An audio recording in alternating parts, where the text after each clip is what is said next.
Now, the absolute weakest intermolecular forces are what are called dispersion forces. Now, dispersion forces come about for two reasons, or we have to use them for two reasons. One, we have a covalent compound made purely of atoms bound to themselves. So these are going to be the diatomic gases. CO2, N2, F2, Cl2, all of them. Now, the reason why these are formally nonpolar compounds is fluorine can't take electrons from fluorine. So if we look at something like hydrogen,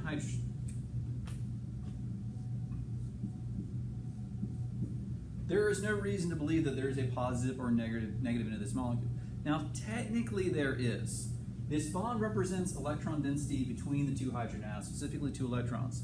So it is a little positive out here, and it is a little negative in here, but at room temperature, these electrons are really kind of surrounding the hydrogen atoms.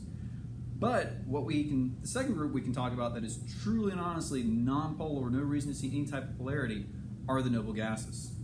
So if we look at something like helium, helium has 2 electrons. They are in an s orbital. It looks like a ball of electrons. So if we have these two cases, there's maybe a little bit of electron density built up between the two, but really it just looks like a big ball of negative. And we look at helium, it looks like a big ball of negative. How do we actually create a positive and negative? And this is what we're going to accomplish using what's called a London dispersion force. So how does a London dispersion force work? Well, let's take a look at our helium atom. So we have 2 helium atoms. And the center of each of our helium atoms are 2 protons and 2 neutrons. Now we only care about the protons, the +2s.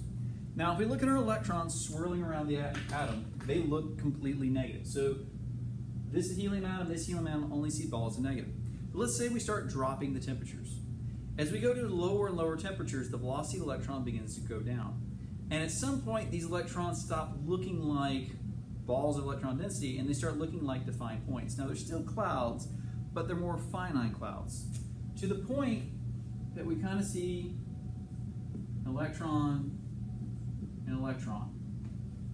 Now, the electrons are all around the helium atom, but at some point, statistically speaking, we should have a situation where the 2 electrons just happen to be on the same side of the atom.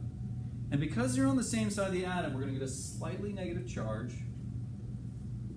and a slightly positive charge. Now this positive charge here is going to draw these 2 electrons over next to it.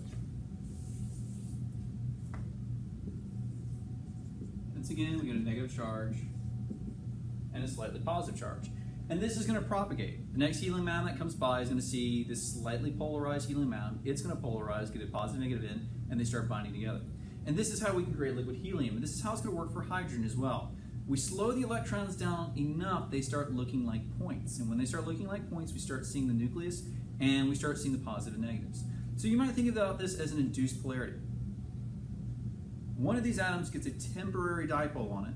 Once it gets its temporary dipole, it starts creating dipoles in other atoms. Now, as you can imagine, this is a very weak relationship, and this is why this is the weakest IMF. Helium actually has a lower boiling point than hydrogen itself. Hydrogen, because those 2 electrons are localized between the 2 hydrogen atoms, can actually liquefy. I think it's about 10 Kelvin, whereas helium is about 4 Kelvin. But this will give rise to what's called London dispersion forces. And London dispersion forces are the only way we can liquefy these truly non-polar molecules or atoms that simply shouldn't have any polarity to them at all.